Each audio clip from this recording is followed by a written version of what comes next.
സ്വർണ്ണക്കൊള്ളയിൽ ആരോപണം മറ്റുള്ളവരുടെ മേൽ വെച്ച് രക്ഷപ്പെടാനുള്ള ശ്രമവുമായി ദേവസ്വം ബോർഡ് മുൻ പ്രസിഡന്റുമാർ. അന്വേഷണം നടക്കുകയല്ലേ, ഉപ്പ് തിന്നവർ വെള്ളം കുടിക്കട്ടെ എന്നാണ് ഇപ്പോഴത്തെ ദേവസ്വം പ്രസിഡന്റ് PS പ്രശാന്തിന്റെ പ്രതികരണം. ദേവസ്വം വിജിലൻസ് സംഘം സന്നിധാനത്തെത്തി ദ്വാരപാലക ശില്പത്തിൽ സ്ഥാപിക്കാനുള്ള സ്വർണ്ണപ്പാളികൾ പരിശോധിച്ചു. 1.5 കിലോ സ്വർണം 50 പവനായി കുറഞ്ഞെങ്കിൽ അതിനു മറുപടി പറയേണ്ടത് തിരുവാഭരണ കമ്മീഷണറാണെന്ന് A. പത്മകുമാർ വാദിച്ചു. തിരുവാഭരണം കമ്മീഷനെയൊക്കെ സംബന്ധിച്ച് തിരുവാഭരണം സൂക്ഷിക്കുന്ന കാര്യത്തിൽ, ദേവന് കിട്ടുന്ന സ്വത്ത് സംരക്ഷിക്കുന്ന കാര്യത്തിൽ വളരെ കൃത്യമായിട്ടുള്ള ഉത്തരവാദിത്വം ദേവസ്വം കമ്മീഷണർക്ക് ചുമതലപ്പെടുത്തിയിട്ടുണ്ട്. എന്തൊക്കെയാണോ അവിടെ ഉണ്ടായിരുന്നത്, എന്തൊക്കെയാണോ അവിടുന്ന് പോയിട്ടുള്ളത്, ഇതൊക്കെ അവിടെ തന്നെ രേഖകൾ പരിശോധിച്ചാൽ മനസ്സിലാവും. ഉണ്ണികൃഷ്ണൻ പോറ്റിയുടെ വിവാദ ഇമെയിൽ ലഭിച്ചെന്ന് ദേവസ്വം ബോർഡ് മുൻ പ്രസിഡന്റ് N. വാസു സ്ഥിരീകരിച്ചു.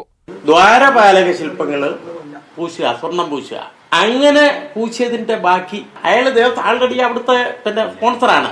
അപ്പൊ ഇയാൾ ഇങ്ങനൊരു ഈവന്റ് നടത്തുമ്പോൾ അത് ദേവസ്വം ബോർഡുമായിട്ട് സഹകരിച്ച് ചെയ്യണമെന്നൊരാഗ്രഹമാണ് അതിനകത്ത് പ്രകടിപ്പിച്ചത്. ആരെയും സംരക്ഷിക്കുന്ന നിലപാട് സ്വീകരിക്കില്ലെന്നാണ് PS പ്രശാന്ത് പറയുന്നത്. കൃത്യമായ ഒരു അന്വേഷണം വേണം, സമഗ്രമായ ഒരു അന്വേഷണം വേണം. ഞങ്ങൾ സർക്കാരിനോടല്ല ആവശ്യപ്പെട്ടത്, ഞങ്ങൾ ആവശ്യപ്പെട്ടത് കോടതിയോട് ഓർമ്മ വേണം. ഞങ്ങൾക്ക് എന്തെങ്കിലും മറയ്ക്കാനുണ്ടെങ്കിൽ, ഞങ്ങൾക്ക് എന്തെങ്കിലും ആത്മവിശ്വാസക്കുറവുണ്ടെങ്കിൽ ഞങ്ങൾ കോടതിയോട് ആവശ്യപ്പെടുമോ? Devaswom vigilance SP V. Sunilkumar സന്നിധാനത്തെത്തി സ്ട്രോങ് റൂമിൽ പരിശോധന നടത്തി.